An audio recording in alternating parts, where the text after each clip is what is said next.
Hi guys, मैं आज addiction का नेक्स्ट एपिसोड डाल रही हूँ। स्टोरीज सुन के एंजॉय कीजिए, कमेंट कीजिए, लाइक कीजिए और सब्सक्राइब बटन क्लिक करना ना भूलिए और बेल आइकन क्लिक कीजिए। Thank you. और स्टोरी सुन के कैसा लगा करके कमेंट कीजिए और आपको स्टोरी पसंद आई और दूसरे एपिसोड सुनना चाहते हो तो मेरे टेलीग्राम चैनल पे ज्वाइन हो जाइए। मेरे टेलीग्राम का चैनल की लिंक मैं डिस्क्रिप्शन बॉक्स में दिया है। 176 नेमिंग सेरेमनी रिश्ता पक्का नर्वस अक्षय राजपूत निवास। सब लोग अंदर बैठे हुए सिवाय अक्षय के। वो गार्डन की तरफ खड़ा फोन पर बात कर रहा था। तभी एक रेड टॉप और ब्लू जीन्स में एक लड़की तेजी से अंदर की तरफ आई। अक्षय जैसे ही पलटा वैसे ही वो उस लड़की से टकरा गया। अक्षय के फोन के साथ उस लड़की की किताबें भी गिर गई। वो लड़की जल्दी से नीचे बैठकर अपनी किताबें उठाने लगी और अक्षय से बोली, आई एम सॉरी, मैंने ध्यान नहीं दिया। इस पर अक्षय बोला, कोई बात नहीं। उसने अपना फोन उठाया और साथ में उस लकड़ी की किताबें उठाकर उसे दे दी। अक्षय ने उस लड़की को देखकर उसे उसकी किताबें दे दी। इधर उस लड़की की नज़र जैसे ही अक्षय पर पड़ी तो वो उसे हैरानी से देखने लगी और बोली, अक्षय। इस पर अक्षय ने उसे न समझी से देखा और कहा, आप मेरा नाम कैसे जानती है? वो सृष्टि थी और उसे अक्षय के ऐसे सवाल पूछने पर हिचकिचाहट हो रही थी। उसने धीरे से कहा, ये मेरा घर है। अक्षय उसकी बात सुनकर समझ गया कि वो जिस लड़की को देखने आया था शायद वो यही थी। उसने कुछ नहीं कहा और वो अपना फोन लेकर चला गया। अक्षय सीधा जाकर मही के पास बैठ गया और मही उसे देखने लगी। उसने अक्षय से धीरे से कहा, क्या हुआ, इतना घबरा क्यों रहे हो? इस पर अक्षय ने कहा, नहीं तो भाभी माँ, मैं तो बिल्कुल नहीं घबरा रहा हूँ, बस थोड़ी सी नर्वसनेस हो रही है। उसकी बात सुनकर मही मुस्कुरा दी, बल्कि मुस्कुराई क्या, उसे हंसी आ गई। वो इतना प्यारा लग रहा था इस वक्त की मही का मन कर रहा था उसके गाल खींच ले। अक्षय, आदि और शुभ मही के लिए उसके बच्चे से कम नहीं थे और वो उन्हें ट्रीट भी ऐसे ही करती थी। मही उससे कुछ बताने लगी जिसे अक्षय आराम से सुनने लगा। धीरे धीरे उसकी नर्वसनेस कम हो गई। वो वाकई उस वक्त सृष्टि को देख एक नर्वस हो गया था। इन मामलों में वो कुछ ज्यादा ही पीछे था। इधर सृष्टि की मां की नज़र मही और अक्षय पर थी। वो निकिता को देखकर पहचान गई मगर मही को नहीं पहचान पाई कि वो कौन है। खैर, इसमें गलती उनकी भी नहीं थी। मृत्युंजय की शादी के 1.5 साल के बाद भी कोई नहीं जानता था कि उसकी बीबी कौन थी और कैसी दिखती थी। निकिता जो आदि और अन्नी के साथ बैठी, वो सृष्टि की भाभी से कुछ बातें कर रही थी और विवान अपूर्व से बात कर रहा था। निर्मल के कहने पर सृष्टि की मां सृष्टि को लेकर आ गई। सृष्टि ने एक शालिनी जो और निर्मल उनका रिश्ता पक्का करने के मकसद से आए थे और ये बात सृष्टि के घर वालों को छोड़कर सब जानते थे।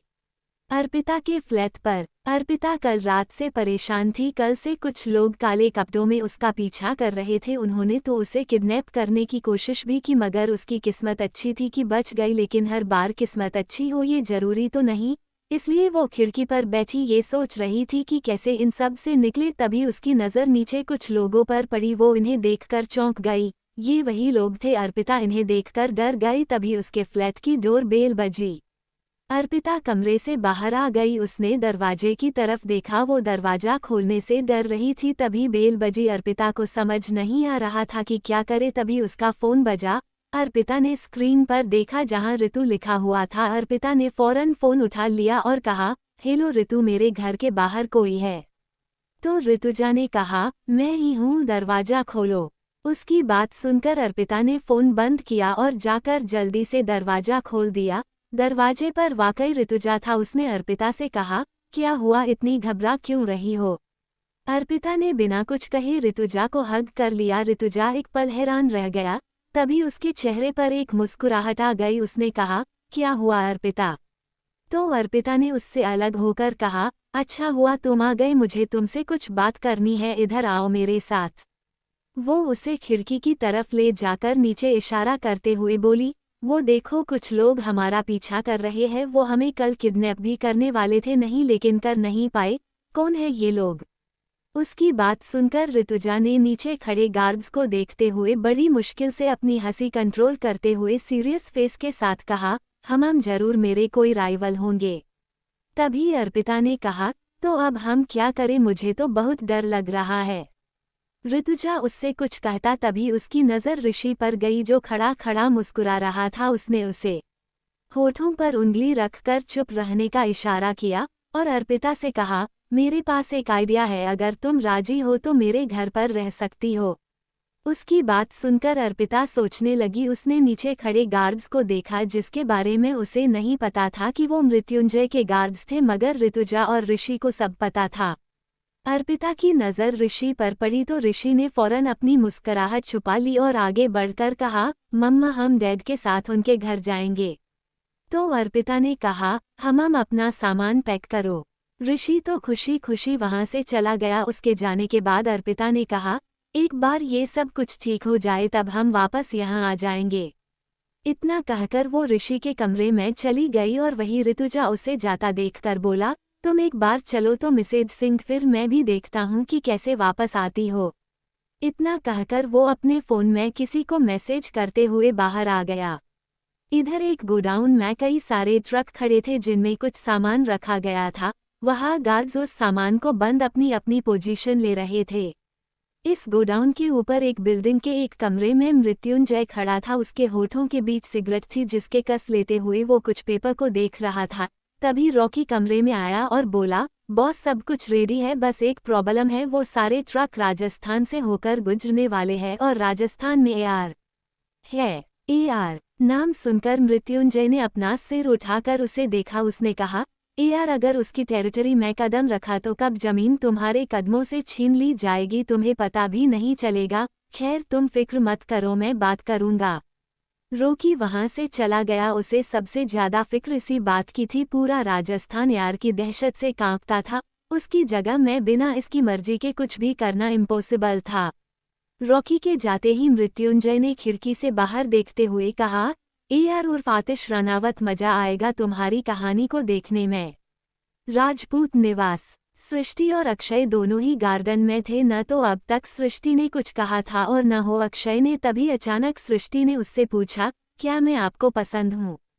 अक्षय अचानक इस सवाल पर चौंक गया। शायद उसे उम्मीद नहीं थी कि वो ऐसा कुछ पूछेगी। अक्षय को समझ नहीं आया कि वो क्या कहे। वो अंदर की तरफ देखने लगा जहां उसे सब नजर आ रहे थे। वही सृष्टि उसके जवाब के इंतजार में खड़ी थी। वो बहुत स्ट्रेट फॉरवर्ड थी। जो बात दिल में होती थी वही जुबान पर, उसकी बातों में कोई मिलावट नहीं होती थी। फिर चाहे सामने वाले का हाल उसकी बातें सुनकर कितना भी बुरा क्यों न हो, वो खुद को कहने से रोक नहीं पाती थी।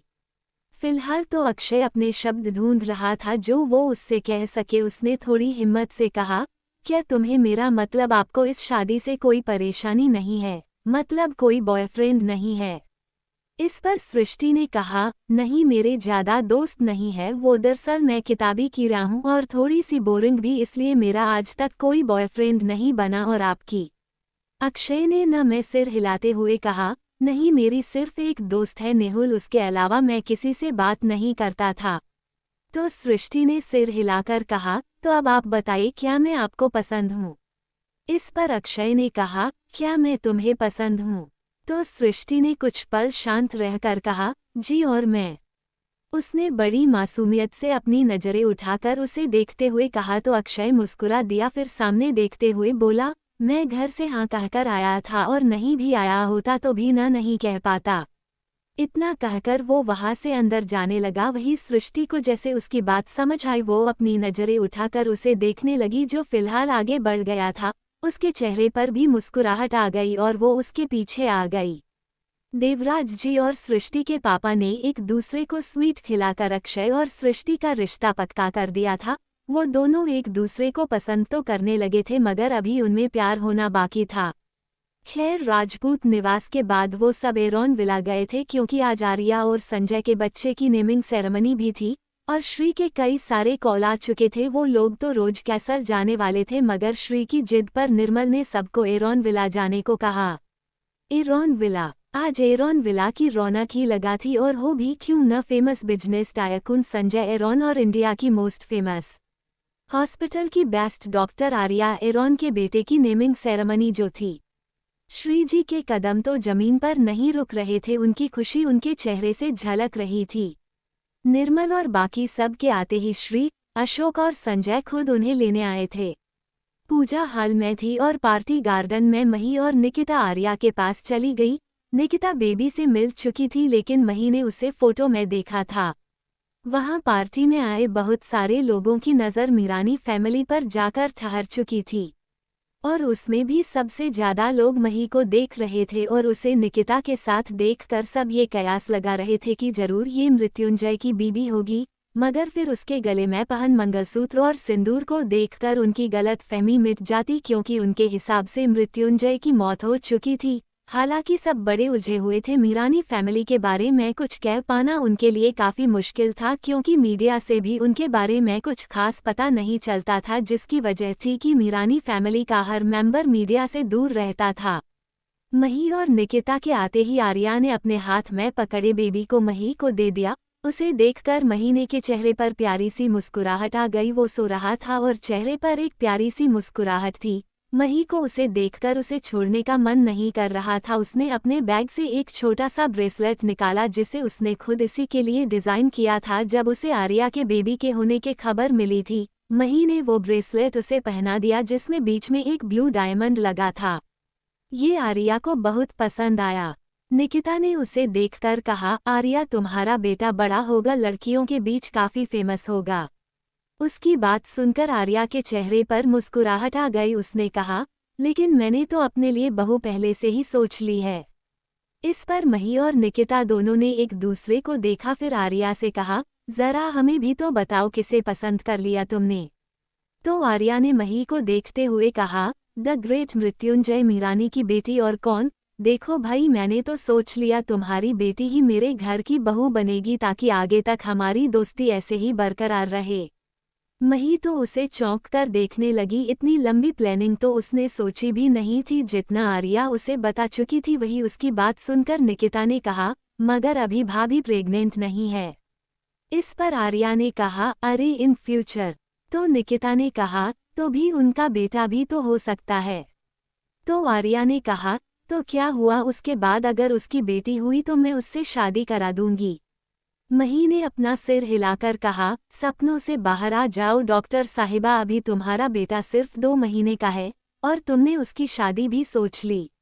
इस पर आर्या ने कहा, हाँ तो फ्यूचर के लिए सोचना पड़ता है, और तुम भी मेरी बात सुन लो, तुम अपनी बेटी की शादी मेरी बेटी से कराओगी। वही मही ने भी उसकी बात को मजाक में लेते हुए कहा, हाँ ठीक है, अभी चले, पंडित जी बुला रहे हैं। वो तीनों वहां आ गए और आर्या अपने बेटे को लेकर संजय के साथ बैठ गई। सारी रस्मों के बाद फाइनली बच्चे के नाम रखने की बारी आई थी। अपने बेटे के नाम के कोई संजय ने ईशा से कहा, उसकी कोई बहन नहीं थी, इसलिए उसने शुरू से ईशा को ही अपनी बहन की तरह माना था। ईशा ने उसके बेटे को लेकर उसके कान में कुछ बोला, तभी श्री ने कहा, तो ईशा क्या नाम रखा है तुमने। इस पर ईशा ने मुस्कुरा कर कहा, आरिश एरॉन। आरिश नाम सबको बहुत पसंद आया। ईशा ने नाम वाकई अच्छा रखा था। आर्या ने उसे अपनी गोद में लेते हुए मुस्कुरा कर कहा, मेरा अर्श। तभी आदि ने कहा, वाह, आरिश का तो निकनेम भी अच्छा है, अर्शाद से घर पर इसे इसी नाम से बुलाएंगे। अर्श अपना नाम सुनकर मुस्कुरा दिया। मही भी अर्श को देख रही थी। उसकी आंखों में एक कसक जरूर थी। अगर उसका मिसकैरेज नहीं हुआ होता तो उसका बच्चा अर्श से भी बड़ा होता। एक पल ही सही, मगर मही के मन में ये बात आई जरूर थी, मगर फिर उतनी ही जल्दी चली भी गई, क्योंकि पुरानी बातें सोचने का कोई फायदा नहीं था। वो खुश थी आर्या और संजय की खुशी में। एरॉन विला में मही का ज्यादा वक्त अर्श के साथ ही बीता था। उसे बच्चों से लगाव भी बहुत था। धीरे धीरे पार्टी खत्म होने को थी। अब सिर्फ कुछ करीबी लोग ही बचे थे, जिनमें एक संजय की बुआ भी थी। उनकी 2 बेटियां अभी तक आई नहीं थी। उनकी नजरें उन सब में मृत्युंजय की बीबी को ढूंढ रही थी, जो उन्हें अब तक नजर नहीं आई थी। इधर एंट्रेंस पर 2 लड़कियां विला में आई। उन्हें देखकर संजय की बुआ का चेहरा खिल गया। वो उन दोनों के पास जाकर बोली, मोनालिसा कहाँ रह गई थी तुम दोनों। इस पर मोना ने कहा, फ्लाइट लेट हो गई थी मॉम। मोना और लिसा ये दोनों संजय की कजन सिस्टर थी, लेकिन संजय इन दोनों के ज्यादा क्लोज नहीं था। वो तो बचपन में भी उनसे 1 या 2 बार हो मिला होगा। उसकी बुआ अक्सर यहाँ अकेली ही आती थी, इसलिए संजय ने कभी इन दोनों का जिक्र किसी के सामने नहीं किया था क्योंकि इसकी कभी जरूरत ही नहीं पड़ी। श्री भी वहां आ गई। वो मोना और लीसा को अंदर लेकर चली गई। मोना और लीसा की नज़र जैसे ही आर्या के पास खड़े निकिता और मही पर गई तो वो दोनों उन्हें देखती रह गई। मोना को मही से नफरत तो नहीं थी मगर वो उसे अभी भी कुछ खास पसंद नहीं करती थी। जब उसे मृत्युंजय के मरने की खबर मिली तो उसे बहुत सुकून मिला था कि मृत्युंजय उसका नहीं हुआ तो मही का भी नहीं हुआ। फिलहाल अभी वो उसे देखकर थोड़ी सी हैरान जरूर थी क्योंकि जैसी मही की हालत थी उसे देखकर लग नहीं रहा था कि मही को मृत्युंजय के मरने का दुख है। इधर लीसा उसे निकिता से नफरत ही हो रही थी। उसकी नज़र इधर उधर विवान को ढूंढ रही थी। उसे विवान से भी कम गुस्सा नहीं था। वो वाकई विवान से बहुत प्यार करती थी। उसी की वजह से उसने आज तक कोई बॉयफ्रेंड नहीं बनाया था। उन दोनों बहनों ने एक गहरी सांस ली और आर्या से थोड़ी दूर ही खड़ी हो गई। लगभग सारे गेस्ट तो चले ही गए थे तभी मृत्युंजय की कार वहां आई। मही जो फिलहाल सबके साथ गार्डन में बैठी थी उसे नहीं पता था। वो टेबल पर बैठी थी। उसके एक तरफ सीट खाली थी और दूसरी तरफ निकिता बैठी थी। मृत्युंजय संजय के साथ वही आया और वो दोनों अपनी अपनी सीट पर बैठ गए। मृत्युंजय मही के पास जाकर बैठ गया और संजय आर्या के पास जाकर बैठ गया। अर्श को श्री ने अपनी गोद में ले लिया था। मही ने मृत्युंजय के थोड़ा पास जाकर कहा, आप बहुत जल्दी आ गए। तो मृत्युंजय ने कहा, हाँ मम। इस पर मही ने उसे घूरा फिर वो अपने खाने में लग गई। निकिता ने उसे चॉकलेट केक दिया तो मही ने उस केक की एक बाइट ली। उसे थोड़ा अजीब लगा। हकीकत में तो उसका मन नहीं किया कि वो उसे खाए मगर फिर भी उसने उसे थोड़ा बहुत तो खा ही लिया। इधर कुछ संजय की बुआ और मोनालिसा तीनों मृत्युंजय को सदमे में देख रही थी। उन्हें अपनी आंखों पर थोड़ा कम यकीन था कि जो वो देख रही है वो सच है। श्री की नज़र जब उन लोगों पर गई तो वो समझ गई कि उन तीनों के मन में क्या चल रहा होगा। उन्होंने अशोक की तरफ देखा तो अशोक ने उन्हें पलके झपकाकर कुछ देर शांत रहने का इशारा किया। आखिर में सबको निकलते निकलते 7-8 बज चुके थे। मही के चेहरे पर थोड़ी थकान थी इसलिए मृत्युंजय उसे पहले ही ले आया था। वैसे तो सब कम थके हुए नहीं थे मगर मही को कुछ ज्यादा ही फील हो रही थी।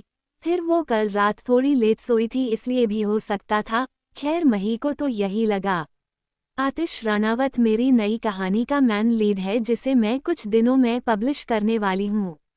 177 जबरदस्ती शॉपिंग आरोग्य पवार। रात का वक्त। मृत्युंजय कार ड्राइव कर रहा था और मही चेयर के हेड रास्ट पर सिर टिकाए आंखें बंद करके बैठी हुई थी। शायद वो सो चुकी थी।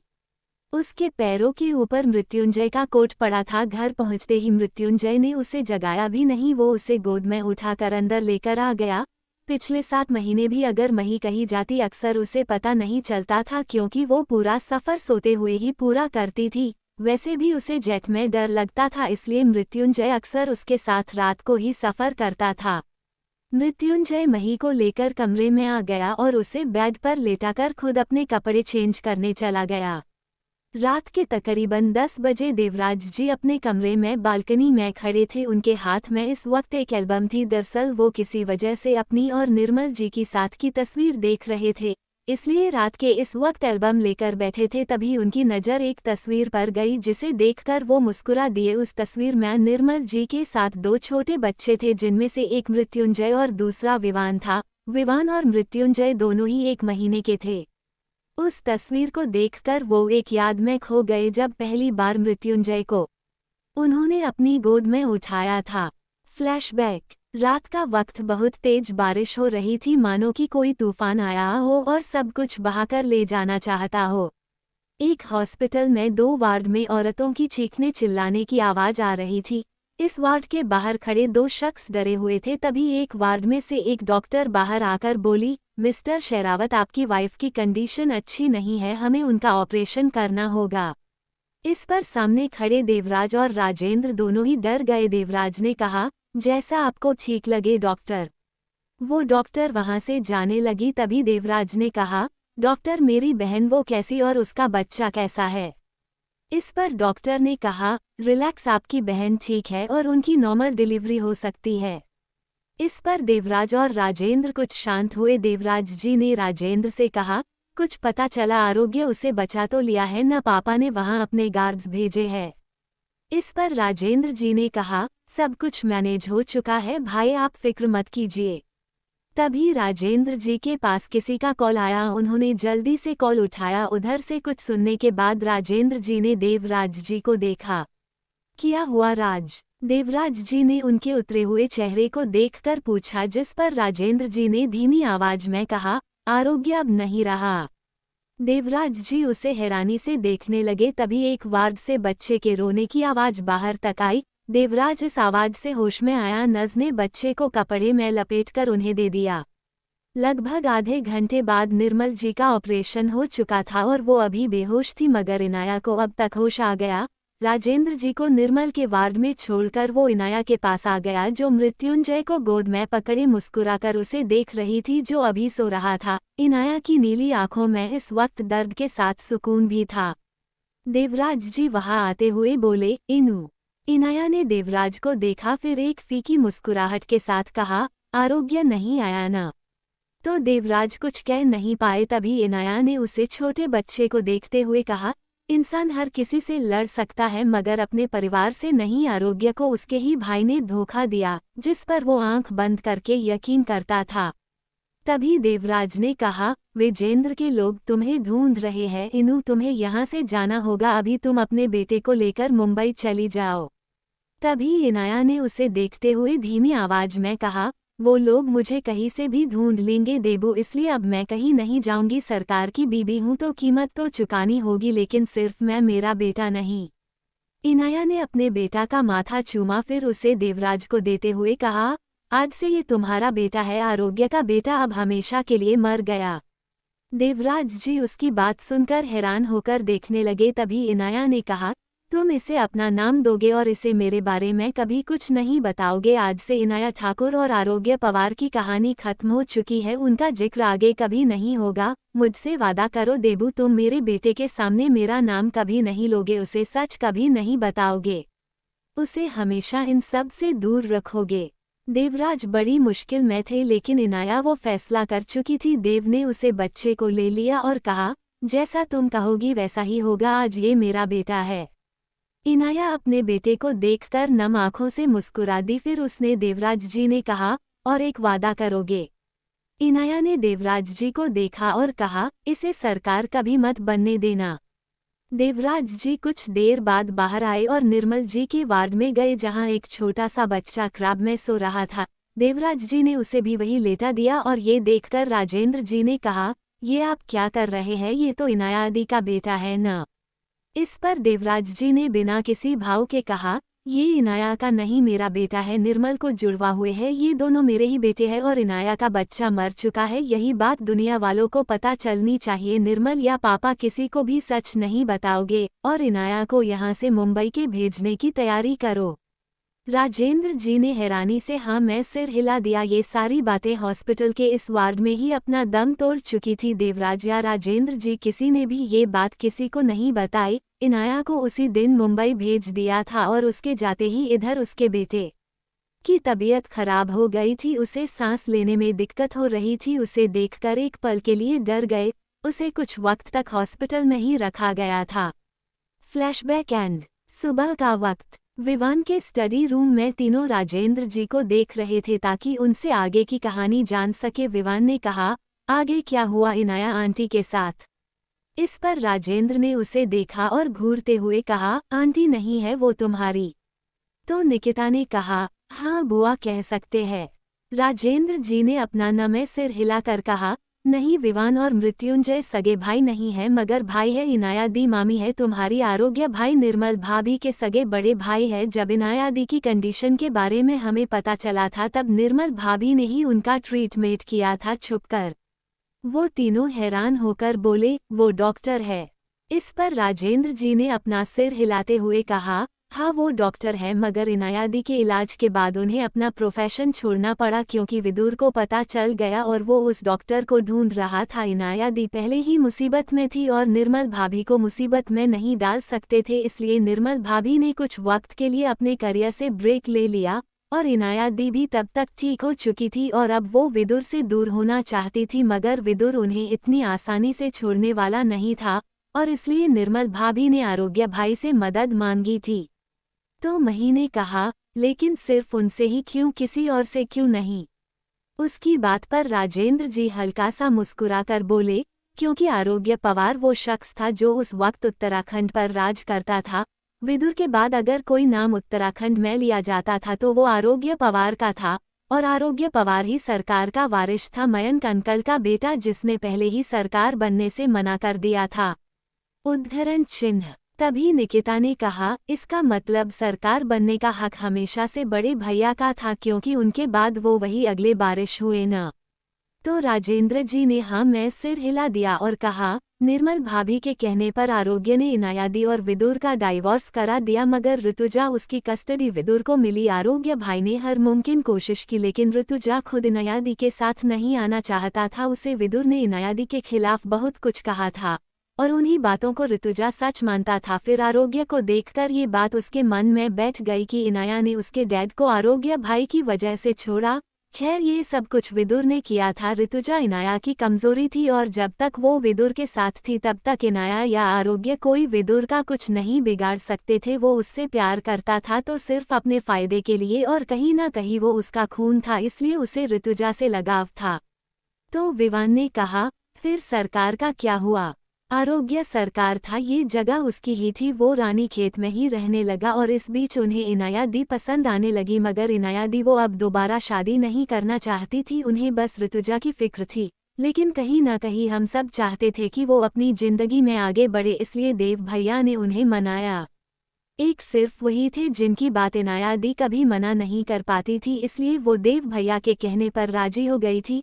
उनकी शादी हुई, सब कुछ ठीक था। ऋतुजा की कस्टडी का केस अभी भी चल रहा था, जिसे हम ऋतुजा की स्टेटमेंट के बिना जीत नहीं सकते थे, और ऋतुजा वो इनायादी से उस वक्त बहुत नफरत करने लगा था और विदुर उसके लिए भगवान बन गया था।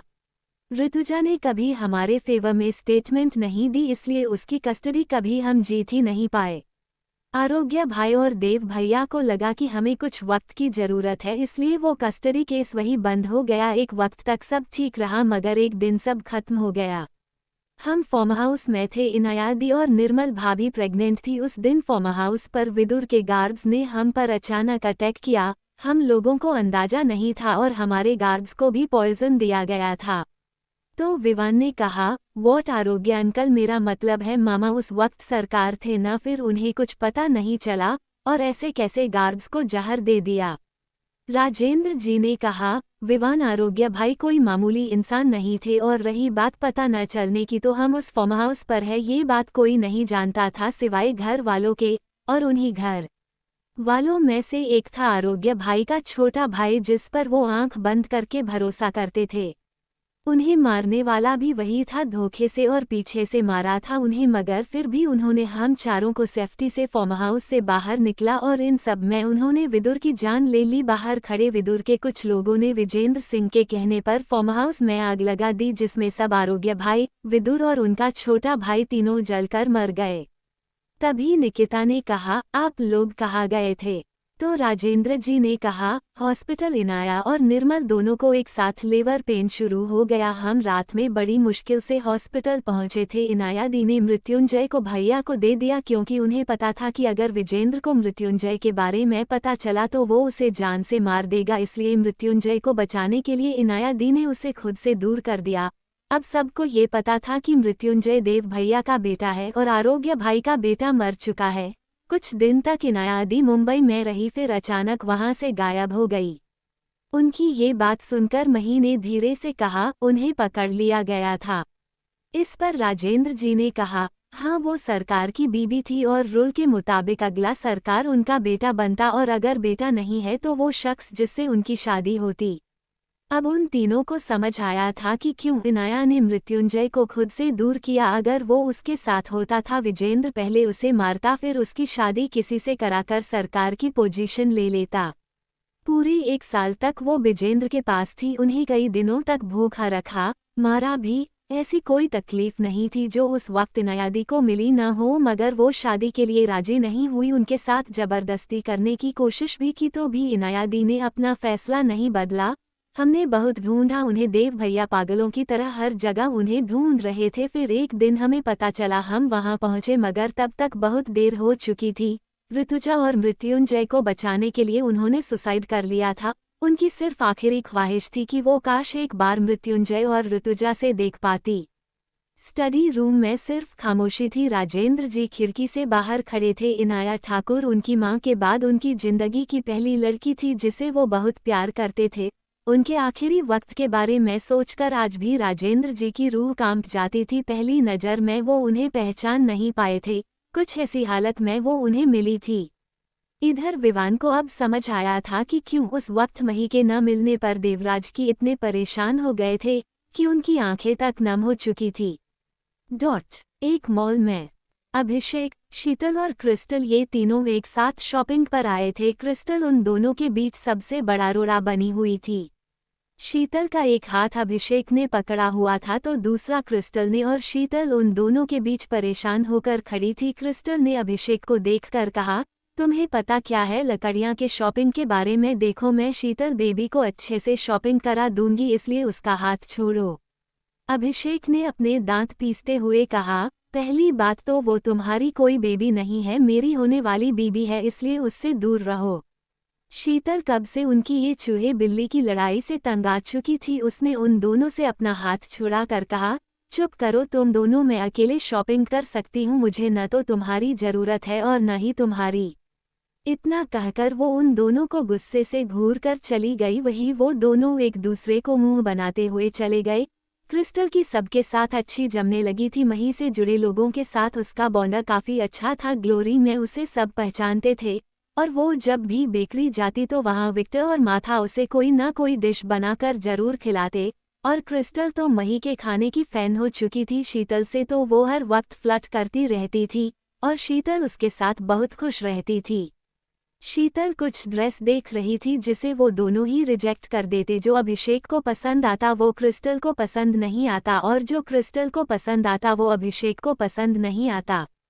थोड़ी देर बाद शीतल ने उन दोनों को घूर कर जोर से सारा सामान काउंटर पर पटका, फिर कहा, खुद ही ढूंढो तुम दोनों और मुझे पसंद आना चाहिए। शीतल को इतने गुस्से में देखकर वो दोनों घबरा गए और उसके लिए ड्रेस ढूंढने लगे। इस बार शीतल ने बड़ी बेरहमी से उसकी सारी ड्रेसेज को मना कर दिया। अभिषेक और क्रिस्टल दोनों अब फ्रस्ट्रेट हो चुके थे। इतनी ड्रेसेस के बाद भी शीतल को कोई पसंद नहीं आई। तभी अभिषेक की नज़र एक डमी पर पड़ी जिस पर ड्रेस पर अभिषेक की नज़र जाकर रुक गई। वो एक स्टाफ से बोला, इसे लेकर आओ। तो वो स्टाफ ले आई। उसे देखते ही क्रिस्टल और शीतल दोनों की नज़रें रुक गई। अभिषेक शीतल के पास आकर उसके कान के पास बोला, कैसी है? इस पर शीतल ने मुस्कुरा कर कहा, बहुत खूबसूरत। तो अभिषेक ने उसे देते हुए कहा, जाओ फिर पहन कर आओ। तो शीतल ने कहा, रहने देते हैं न अभिषेक, मेरा मन नहीं कर रहा है। इस पर अभिषेक ने उसे देखा जो अपनी पप्पी आइज से उसे देख रही थी, तो उसने उसके हाँ में सिर हिलाकर उसके फोरहेड पर किस करते हुए कहा, जैसा तुम कहो। शीतल तो के चेहरे सुर्ख हो गया। वही क्रिस्टल ने अपना मुंह बना लिया। रोज कैसल। मही अपने कमरे में थी। वो बालकनी में बैठी थी। उसके सिर पीछे सोफे के हेड रेस्ट पर रखा था और उसने अपने पैरों को समेटा हुआ था और दोनों हाथों को पेट के पास आपस में मिलाकर वो सामने देख रही थी। इनाया ठाकुर के बारे में जानकर मही को उनके लिए बहुत बुरा लग रहा था। वो जब भी राजेंद्र जी की बातों के बारे में सोचती उसे उतनी ही बेचैनी महसूस होने लगती थी। हालांकि इस बार उसकी फीलिंग्स के साथ कुछ अलग ही गड़बड़ चल रही थी। वो कुछ ज्यादा ही इमोशनल हो रही थी और न ही उसका कुछ करने का मन कर रहा था। तभी अचानक मही ने अपने पेट पर हाथ रख लिया। उसके माथे पर हल्की हल्की दर्द की शिकन नजर आ रही थी। उसके पेट में दर्द हो रहा था जो ज्यादा तेज तो नहीं था मगर उसे इरिटेट करने के लिए काफी था। मही को कल से कुछ ज्यादा ही अजीब लग रहा था, लेकिन उसने इतना ध्यान नहीं दिया क्योंकि ऐसा तो कभी कभी हो ही जाता था। मगर पेट में दर्द अभी अचानक ही होने लगा, लेकिन इतना तेज नहीं था। अब ये पेट में दर्द क्यों हो रहा है? आज का दिन ही अच्छा नहीं है। मही ने एक गहरी सांस ली, फिर वो उठकर अंदर आ गई। अरे कुछ सस्पेंस ही रहने दो, अब ट्विन होंगे या सिंगल ये आगे पता चल जाएगा और कल मही को भी पता चल जाएगा, so just wait and watch. 178 मही और ऋषि ट्रैप्ड प्रेगनेंसी, बड़ी गलती। शाम का वक्त, मही किचन की तरफ जा रही थी, तभी बीच में निर्मल जी उससे कुछ बात करने लगी और उन्हीं की बात सुनने के लिए मही रुक गई। तभी किचन में जोरदार धमाका हुआ, जिसकी आवाज से मही और निर्मल जी दोनों ही डर से उसकी तरफ भागे। वही शालिनी जी जो उस तरफ ही आ रही थी, वो भी ये आवाज सुनते ही तेज कदमों के साथ वहां आ गई। अंदर का नजारा देखकर उन तीनों की आंखें हैरानी से बड़ी हो गई। वहां एक तरफ सारे स्टाफ खड़े हुए थे और वो बेबसी से उन चारों को देख रहे थे जिन्होंने किचन को किसी जंग का मैदान बना रखा था। आदि, अक्षय, अभिषेक और अन्नी चारों आटे मसालों से नहाए हुए थे और अन्नी उन सबको घूर कर देख रहा था। मैंने कहा ना मैं बना देता हूँ मैगी, लेकिन नहीं, मेरी किसी की सुननी ही नहीं है। तो अक्षय ने चीढ़कर बोला, तुझे क्या लगता है हमें मैगी बनानी नहीं आती? तभी अभिषेक ने कहा, अच्छा तुझे आती तो जरा मुझे बता, मैगी में आटे का क्या काम? मैगी बनानी थी, उसकी रोटियां नहीं आया बड़ा। उन तीनों की बहस के बीच आदि बोला, मुझे बनाने देते तो ये सब नहीं होता। तभी पीछे से शालिनी जी ने गुस्से से कहा, क्या कर रहे हो तुम लोग? कोई और जगह नहीं मिली कि किचन में लड़ने आ गए? उनकी आवाज से वो चारों सीधे खड़े हो गए। उन्हें शायद किसी तेज आवाज का अंदाजा भी नहीं था। मही, निर्मल और शालिनी जी तीनों ही इस वक्त गुस्से में थी। किचन की हालत ही ऐसी थी कि किसी को भी गुस्सा आ जाए। मही ने उन चारों से कहा, तुम लोग अभी के अभी बाहर निकलो। तो अभिषेक ने कहा, भाभी माँ हम तो। तभी मही ने उसे घूर कर देखा तो वो चुपचाप बाहर आ गया और उसके पीछे वो तीनों भी बाहर गए। फिर मही ने शालिनी जी और निर्मल जी ने कहा, माँ चाची आप दोनों को श्री आंटी ने बुलाया है तो आप लोग जाइए। तभी निर्मल ने कहा, जाना तो था मगर अब ये। तो मही ने कहा, वो मैं देख लूंगी, आप दोनों जाइए। निर्मल जी ने हाँ मैं सिर हिला दिया और शालिनी जी ने हाँ मैं सिर हिलाकर जाते हुए कहा, इन्हीं लोगों से सारी सफाई करवाना बहुत शौक चढ़ा है मैगी बनाने का। उनके जाने के बाद मही ने उन चारों को घूर कर देखा और कहा, क्या जरूरत थी किचन में जाने की? किसी से कह नहीं सकते थे? तो अक्षय ने कहा, वो हमें खुद से बनानी थी। मही ने उसकी बात सुनकर उन्हें डांटते हुए कहा, कभी खुद से पानी उबाला है जो खुद से मैगी बनाने चले गए? तभी अन्नी ने कहा, मुझे तो आता है। मही ने उसे देखते हुए कहा, हाँ वो तो नजर आ रहा है। आदि ने कहा, कोई बात नहीं भाभी माँ, हम ये अभी साफ कर देते हैं। वो ये कहकर आगे बढ़ा, तभी मही ने उन्हें रोकते हुए कहा, नहीं बिल्कुल नहीं, तुम लोग इसके आसपास भी नहीं आओगे और मदद करने की जरूरत नहीं है, चुपचाप जाकर हाल में बैठो। वो चारों जल्दी से भाग गए। उनके जाने के बाद मही ने किचन की तरफ देखा, फिर एक बेचारी सूरत बनाकर कहा, मेरी किचन क्या हालत कर दी है इसकी। फिर स्टाफ की मदद से उसने सारा सामान सेट किया और उसे सही जगह पर रखा, फिर उन लोगों के लिए मैगी बनाकर दी। इधर ऋतुजा के मैंशन में रात के वक्त अर्पिता किचन में थी, वो खाना बना रही थी। वो कल यहाँ आ गई थी और ऋषि के साथ उसके कमरे में रुकी थी। उसका सारा सामान भी उसी के कमरे में था, हाँ मगर ऋषि के जिद पर वो सोई ऋतुजा के कमरे में थी। अर्पिता ऋषि की पसंद का खाना बना रही थी जो ऋतुजा को भी पसंद था। दोनों की पसंद काफी मिलती थी। कुछ ही देर में हाल के बाहर से शोर आने लगा। ऋतुजा और ऋषि दोनों अभी अभी गार्डन से खेलकर आ रहे थे। डैड अपने कितना लंबा सिक्स मारा था, आप तो यहाँ भी चैंपियन हो। इस पर ऋतुजा ने मुस्कराकर कहा, तुम भी तो चैंपियन हो माए सन। इतना कहकर उन दोनों ने एक दूसरे को ताली मारी। तभी किसी की आवाज आई, हो गया तुम दोनों बाप बेटे का। ये अर्पिता की आवाज थी। उसे देखकर वो दोनों सीधे खड़े हो गए। अर्पिता किचन के दरवाजे पर खड़ी उन दोनों को घूर रही थी। वो उन दोनों को बहुत देर से बुला रही थी, मगर रात के इस वक्त भी इन दोनों को खेलने का शौक चढ़ा था। ऋतुजा ने मुस्कुराते हुए कहा, अर्पिता। तो अर्पिता ने उसे गुस्से से घूर कर देखा और कहा, तुम्हें इसे इतनी देर खेलने के लिए मना करना चाहिए और तुम हो कि उसे बढ़ावा दे रहे हो। इस पर ऋतुजा ने कहा, हाँ तो खेलने में दिक्कत क्या है, मैं तो सिर्फ ये सपोर्ट कर रहा था। अर्पिता ने चीढ़कर कहा, हाँ करो, जो करना है करो, बस मेरी बात मत सुनो, मैं तो पागल हूँ जो कुछ भी बोलती रहती हो।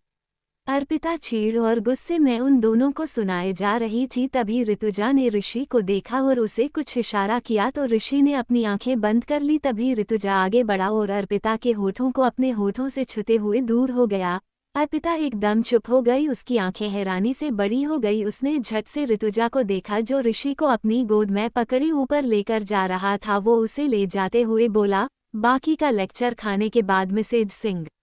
अर्पिता तो उसकी बात सुनकर और भी हैरान थी, उसे उस पर गुस्सा भी आ रहा था कि ऋषि भी यही खड़ा था, अगर उसने देखा होगा तो वो क्या सोच रहा होगा, लेकिन उसे क्या पता कि ऋषि की आंखें बंद थी। खैर वो वैसे ही गुस्से से वापस किचन में आ गई। ऋतुजा की फैमिली भी कंप्लीट हो चुकी थी, अब बस अर्पिता का मानना बाकी रह गया था, जो लगभग वो मान ही चुकी थी। फिर भी जो थोड़ी बहुत दूरी थी वो भी वक्त के साथ जल्दी ही कम होने वाली थी। रोज कैसल। आज मृत्युंजय थोड़ा लेट आने वाला था, वो भी डिनर करके, और ये मही को पता थी। 10 बजे वो अपने कमरे में सोफे पर बैठी नोवेल पढ़ रही थी, तभी उसे कुछ अजीब सा लगने लगा। उसने नोवेल को वहीं छोड़ा और वो बाथरूम की तरफ भागी। कुछ देर बाद मही बाथरूम से वापस आई, उसका चेहरा पीला पड़ा था। उसने अपना चेहरा पोंछा और फिर बेड पर आकर लेट गई। मही का मुंह अजीब सा हो गया, तभी उसे याद आया कि मृत्युंजय उसके लिए चॉकलेट लेकर आया था। मही ने चॉकलेट निकाली और खाने लगी, फिर खुद से बोली, ये चॉकलेट भी अच्छी नहीं है, दूसरी मंगानी पड़ेगी। चॉकलेट खाने के बाद मही सो गई। रात के तकरीबन 1 बजे मृत्युंजय की कार आकर रुकी। मृत्युंजय कार से बाहर आकर अंदर की तरफ बढ़ गया और सीढ़ियों से होता हुआ अपने कमरे में आ गया। उसकी नज़र मही पर पड़ी, फिर टेबल पर एक प्लेट में पड़े चॉकलेट के रायपा पर उसने नमे सिर हिलाया, फिर क्लोजेट की तरफ चला। उसने अपने कपड़े बदले और वो बेड पर आ गया। उसने मही को देखा जो सोते हुए किसी मासूम बच्चे से कम नहीं लग रही थी। उसने उसके फोरहेड पर किस किया और फिर उसे अपनी बाहों में जकड़ते हुए अपनी आंखें बंद कर ली। ऐसे ही दिन बीत रहे थे और मही की तबीयत कुछ खराब रहने लगी थी। मृत्युंजय को उसने कुछ पता नहीं चलने दिया था, वो भी सिर्फ हॉस्पिटल के डर से। हालांकि कई बार मृत्युंजय को उस पर शक हुआ, जिसे बड़ी चालाकी से उसने छुपा लिया। हालांकि सब कुछ जानते हुए भी मृत्युंजय ने उससे कुछ नहीं कहा और उसका ब्लड सैंपल जरूर श्री के पास भेज दिया था। उसी दिन मही बेकरी गई हुई थी, वो आज कुछ बेचैन लग रही थी और उसकी बेचैनी की बड़ी वजह थी सामने रखी प्रेगनेंसी किट। उसे न जाने कैसे लगा कि एक बार वो चेक कर ले, बस फिर वो वही देख रही थी। उसकी दिल बड़ी तेज धड़क रहा था, मानो आज बाहर ही आ जाएगा। थोड़ी देर बाद 2 गुलाबी लाइनें उस किट में चमकने लगी, लेकिन मही की नज़र उन पर कहाँ थी, वो तो बस अपनी ओवरथिंकिंग में खोई हुई थी। थोड़ी देर बाद उसने नज़र डाली, उस पर चमकती 2 लाइन देखकर उसने उसे उठा लिया और 3 बार पलकें झपकाकर उसे देखा, फिर एक गहरी सांस लेकर उसे रख लिया। वो पहली बार जितनी ही घबराई हुई थी, उसे उसके पैर की हलचल से साफ पता चल रहा था। एक तो बिल्कुल खामोश थी, फिर जल्दी ही चेहरे पर एक चमक और घबराहट के साथ मुस्कुराहट भी थी। उसे घबराहट थी कि इस बार वो सब कुछ संभाल पाएगी भी या नहीं। अल्पविराम। खैर मही ये सब सोच ही रही थी, तभी उसके कैबिन का डोर खुला। मही ने फौरन प्रेगनेंसी किट को उठाया और ड्रॉर में डाल दिया। सबसे पहले वो न्यूज मृत्युंजय को देना चाहती थी, फिर सबको। वो उसे अभी बता देती, मगर मृत्युंजय आज राजस्थान गया हुआ था और रात से पहले आना वाला नहीं था, इसलिए फिलहाल तब तक वो कुछ नहीं बताने वाली थी। इधर उसके कैबिन का डोर खुला और ऋतुजा के साथ ऋषि अंदर आया। वो मही को देखकर भागकर उसके पास आ गया। मही नीचे बैठ गई और एक मुस्कुराहट के साथ उसे गले लगाकर बोली, तो इतने दिनों बाद तुम्हें मेरी याद आ गई। तभी ऋषि ने कहा, हाँ चाची, इसलिए तो मैं आज और दिन आपके साथ रहने के लिए आया हूँ। तभी मही ऋतुजा से कहा, अंकल बैठिए। तो ऋतुजा ने कहा, नहीं, तुम दोनों आपस में टाइम स्पेंड करो, मुझे एक जरूरी काम से जाना है। ऋषि तुमसे मिलने की जिद कर रहा था, इसलिए मैं इसे तुम्हारे पास ले आया। तुम डिस्टर्ब तो नहीं हुई? इस पर मही ने कहा, नहीं, बिल्कुल नहीं। तो ऋतुजा ने मुस्कुराकर उसके सिर पर हाथ रखा, फिर उसे साइड हग करते हुए कहा, ओके, तो मैं चलता हूँ। और हाँ, अर्पिता तुमसे मिलने के लिए कह रही थी, तो शाम को तुम्हें मेरे साथ चलना है। इस पर मही ने कहा, अंकल, लेकिन मैंने शिव को कुछ बताया नहीं है। तो ऋतुजा ने कहा, तुम उसकी फिक्र मत करो, उसे मैं बता दूंगा। मही ने सिर हिला दिया। ऋतुजा उन दोनों को बाय करके वहां से चला गया। अब मही ऋषि को वहां की किचन की तरफ ले आई, फिर उसे डाइनिंग टेबल पर बैठाकर खुद उसके लिए कुछ लेने चली गई। फिर थोड़ी देर बाद वो दोनों घूमने के लिए निकल गया। मही उसे अपना बसेरा लेकर जा रही थी क्योंकि वहां ऋषि जैसे बहुत सारे बच्चे थे। वो दोनों अकेले थे। उनके पीछे ऋतुजा के गार्ड थे, मगर मृत्युंजय के गार्ड मही के पीछे नहीं होते थे। जब से क्रिस्टल को उसने मही के साथ रखा था, फिर मही को खुद मृत्युंजय के गार्ड की जरूरत नहीं थी क्योंकि वो अपनी सेफ्टी कर सकती थी। यहाँ कोई था जो उन दोनों पर नजर रख रहा था, खासकर ऋषि पर। वो थोड़ी दूरी पर था और खास मौके के तलाश में थे। उन्हें बहुत अच्छे से पता था कि ऋतुजा के गार्ड है, इसलिए जल्दी में वो कोई कदम नहीं उठा सकते थे क्योंकि वो गार्ड भी बहुत तेज थे। छोटी से छोटी गड़बड़ अच्छे से पकड़ लेते थे। इधर मही और ऋषि कार में बैठे थे। ऋषि उसे अपने स्कूल का कोई किस्सा बता रहा था और मही उसकी मासूम बातों पर मुस्कुरा रही थी। ऋषि के हाथों में स्नैक्स से भरी बकेट थी जिसमें से एक वो मही को खिला रहा था और एक खुद खा रहा था। तभी अर्पिता का कॉल आ गया। मही ने फोन उठाकर कॉल स्पीकर पर डाल दिया। उधर से अर्पिता ने कहा, ऋषि कैसे हो, कुछ खा लिया और चाची को परेशान तो नहीं कर रहे हो? तो मही ने मुस्कुराकर कहा, ऋषि मुझे बिल्कुल परेशान नहीं कर रहा है और मैंने उसे खाना खिला दिया है। उधर से अर्पिता बोली, मही तुम नहीं जानती, इसे बहुत शैतान है। अच्छा तुम बताओ तुम कैसी हो और शाम को आ रही हो न? इस पर मही ने कहा, जी हाँ मैं आ रही हूँ। तो अर्पिता ने कहा, गुड, अब तुम ये बताओ मैं तुम्हारे लिए क्या बनाऊं? Chocolate cake. चॉकलेट केक सुनते ही मही को हंसी आ गई। वो जानती थी कि ऋतुजा कुछ बताया हो या न बताया हो, मगर चॉकलेट केक के लिए इसकी दीवानगी जरूर बताई होगी। उसने कहा, एपी आप जो बनाएंगी मैं खा लूंगी। एपी वो अर्पिता को ऐसे ही बुलाती थी, खुद अर्पिता ने ही उससे कहा था क्योंकि वो खुद के लिए आंटी तो नहीं सुनने वाली थी, ऋतुजा का तो चलता था। अर्पिता से बात करके वो थोड़ी देर बाद उन दोनों ने कॉल एंड कर दिया।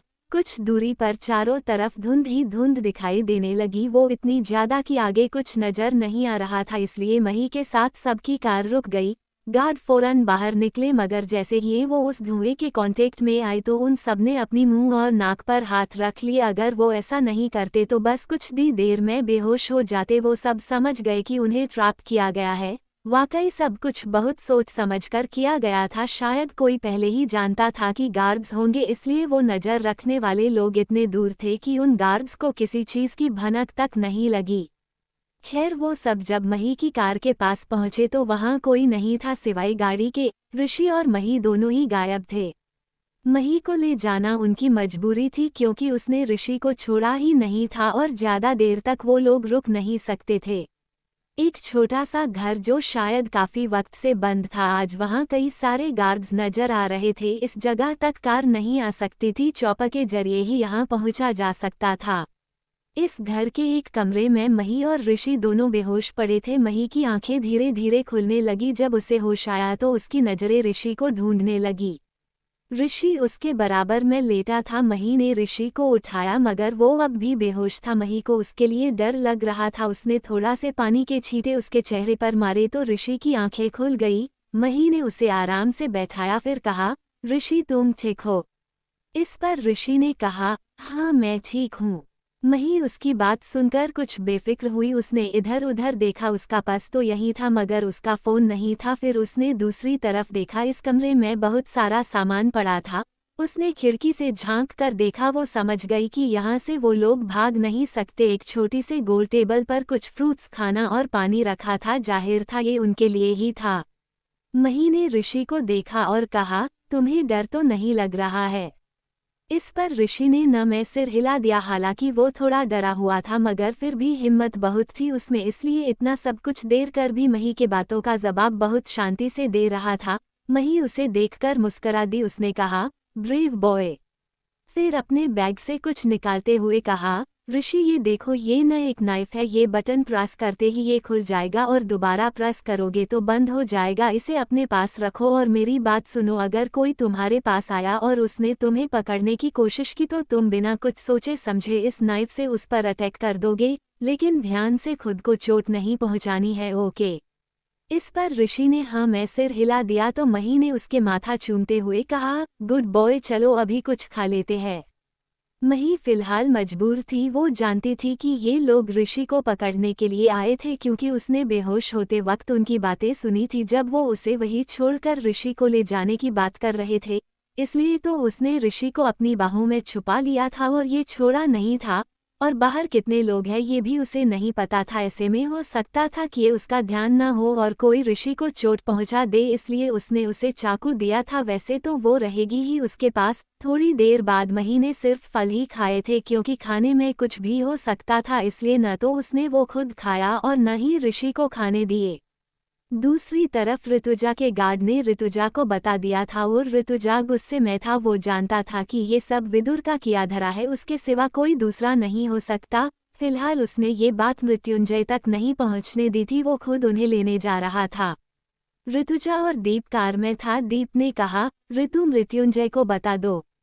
इस पर ऋतुजा ने कहा, अभी नहीं, मगर वो लोग हमें वहां नहीं मिले तो हम मृत्युंजय को बता देंगे। उद्धरण चिन्ह। कुछ ही देर में वो दोनों चौपर से वहां चले गए जहां ऋषि और मही वाकई थी। दूसरी तरफ मृत्युंजय के गार्ड्स को मही के गायब होने की खबर लग चुकी थी क्योंकि किसी ने मही के फोन की सिम को तोड़ दिया था, इसलिए एक सिक्योरिटी मैसेज सबके पास फॉरवर्ड हो चुका था। उसका फोन अगर ज्यादा देर तक बंद भी हो जाए तो भी ये सिक्योरिटी पासवर्ड सबके पास चला जाता था। और ये मृत्युंजय ने मही की सेफ्टी के लिए किया था, जो आज काम भी आ रहा था। दूसरी तरफ दरवाजा खुलने की आवाज आया। अंदर मही ने ऋषि को बाथरूम में भेज दिया और गेट लॉक करने को कह दिया।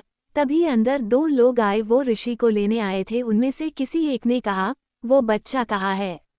इस पर मही पहले ही खड़ी थी। वो घबराई तो नहीं थी बल्कि बहुत शांत थी। माहिक की तरह उसकी एक आदत थी कि वो खतरनाक सिचुएशन में शांत हो जाती थी, जैसे इस वक्त। उसने कहा, मुझे नहीं पता। उसकी बात सुनकर उस शख्स ने अपने साथी से कहा, ढूंढो, इस कमरे में ही कहीं होगा। वो दोनों आगे बढ़े। इतने में मही ने टेबल ने नीचे पड़ा कारपेट खींचा। उनमें से एक ने, जिसका पैर उस पर रखा था, भी लड़खड़ा कर गिर गया। पीछे टेबल से उसकी पीठ पर काफी तेज चोट लगी। दूसरे शख्स को तेज गुस्सा आया। उसने एक स्टिक उठा ली जिसे मारने के लिए वो मही के करीब बढ़ा तो मही ने एक स्टिक उठा ली और अपने सामने कर ली। तो उस शख्स ने कहा, चलाना जानती हो इसे? मही ने उसे पीछे की तरफ धक्का दिया, फिर उस स्टिक को अपने उंगलियों पर घुमाने लगी और दूसरा वार उस पर किया। वो चौंक गया। बेशक इन 7 महीनों में उसने मृत्युंजय के साथ रहकर इसे सीखा था। खुद मृत्युंजय ने ही उसे सिखाया था और उस वक्त ये सिर्फ टाइम पास का जरिया था, लेकिन आज वो उसके काम आ रहा था। इधर ऋतुजा दीप के साथ यहाँ आ गया। उसने जब गार्ड्स को देखा तो वो समझ गया कि जो उसने सोचा था वो ठीक था। और ये सब देखकर ऋतुजा ने खुद से कहा, ये आपने अच्छा नहीं किया विदुर सिंह, इसकी कीमत चुकानी होगी आपको। वो अंदर की तरफ बढ़ा तो एक गार्ड्स ने उसके कंधे पर हाथ रखकर उसे आगे जाने से रोक दिया। तो ऋतुजा ने उसे देखा, फिर उसका हाथ मोड़ते हुए अपनी हाथ में पकड़ी गन से उसके सर पर शूट कर दिया। इसी तरफ एक दूसरा गार्ड भी उसे मारने के लिए आगे बढ़ा, लेकिन वो उसे छू भी पाता उससे पहले ही किसी ने उसके गर्दन को पकड़ते हुए उसे पीछे की तरफ मोड़कर एक झटके के साथ उसकी गर्दन को 360 डिग्री और घुमा दिया। ऋतुजा ने मुड़कर देखा। वो सामने खड़े शख्स को देखकर हैरान रह गया और बोला, एमजे तुम यहाँ? तो मृत्युंजय ने अपने दांतों को भींचते हुए कहा, कंधा तैयार कर लो, जल्दी तुम्हारे बाप की अर्थी उठने वाली है। जी भरकर देख लेना, क्योंकि इस बार वो दोबारा जिंदा नहीं होगा। फिर उसने उस गार्ड को छोड़ दिया। उसकी गर्दन लगभग टूट ही चुकी थी। इधर मही ने उन दोनों को आगे ही नहीं बढ़ने दे रही थी। हालांकि उसने अपना ध्यान भी रखा था। वो ये बात नहीं भूल सकती थी कि वो अभी प्रेग्नेंट थी। इधर वो दूसरा शख्स मही से बचकर बाथरूम में चला गया जहां अंदर ऋषि खड़ा था। वो किसी को आते देख थोड़ा घबरा गया। वो शख्स उसे पकड़ने के लिए आगे बढ़ा तो ऋषि ने बिल्कुल वैसा ही किया जैसा उसे मही ने उसे समझाया था। उसने बटन प्रेस किया और बिना कुछ सोचे समझे चाकू चलाना शुरू कर दिया। एक कट उस शख्स के हाथ पर तो वही दूसरा कट उसके चेहरे पर लगा, क्योंकि वो उसकी तरफ झुक हुआ था। ऋषि ने सब इतनी अचानक किया कि उसे पता ही नहीं चला। फिर उसने कभी सपने में भी नहीं सोचा था कि एक छोटा बच्चा उसकी ये हालत कर देगा। वो चिल्ला दिया, ऋषि कोई मामूली बच्चा नहीं था, ऋतुजा सिंह का बेटा था। इतना तो कर ही सकता था और एक्टिव तो वो बचपन से था। इधर उस शख्स के हाथ से डंडा छूटकर नीचे गिर गया। मही ये देखकर मुस्कुरा दी, लेकिन उस चीख से उसका ध्यान भटक गया और इसका फायदा उठाकर उसने मही को दूसरी तरफ धक्का दिया और वो ऋषि की तरफ बढ़ा। ये देखकर मही ने एक बहुत बड़ी गलती कर दी। उसने ऋषि को बचाने के लिए अपना पैर हवा में उछालकर उसे मारा। वो शख्स नीचे गिर पड़ा, उसका सिर टेबल पर लगा और बेहोश होकर गिर गया। इधर मही भी बेड पर गिर पड़ी। उसने अपने दोनों हाथ से अपना पेट पकड़ लिया। ऋषि भागकर उसके पास आया, तभी दरवाजा खुला और दरवाजे पर खड़ा मृत्युंजय एक पल के लिए अपनी जगह जम गया, मगर तभी ऋतुजा की आवाज से होश में आया। उसने मही को उठाया। इधर ऋतुजा ने ऋषि को उठा लिया क्योंकि वो मही की हालत देखकर ज्यादा घबराया हुआ था। मही ने मृत्युंजय को देखा, उसका चेहरे और दर्द साफ नजर आ रहा था। उसने नम और आधी खुली आंखों से कहा, शिव शिव हमारा बच्चा शिव। बस इतना कह पाई थी कि तभी बेहोश हो गई। इधर मृत्युंजय जो उसे उठाने वाला था वो उसकी बात सुनकर बिल्कुल फ्रिज हो गया। वही ऋतुजा भी हैरान रह गया। मही प्रेग्नेंट थी, ये बात तो किसी को नहीं पता थी। मृत्युंजय के जबड़े कस गए। उसने एक गहरी सांस लेकर मही को उठाया और वहां से नीचे लेकर आ गया। उसके पीछे ऋतुजा आ गया। नीचे नजारा बिल्कुल अच्छा नहीं था, इसलिए ऋतुजा ने ऋषि की आंखों पर हाथ रख लिया। फिर सस्पेंस, कितने सस्पेंस दिखाती हूँ न मैं यार, क्या करूँ, बहुत कोशिश करती हूँ मगर फिर भी जब तक तुम लोगों को तड़पा न लूँ मुझे मजा नहीं आता। बस कल तक का वक्त ठीक है, फिर आगे मिलेंगे। खैर एक बात बता दूं कि कल का चैप्टर मजेदार आने वाला है।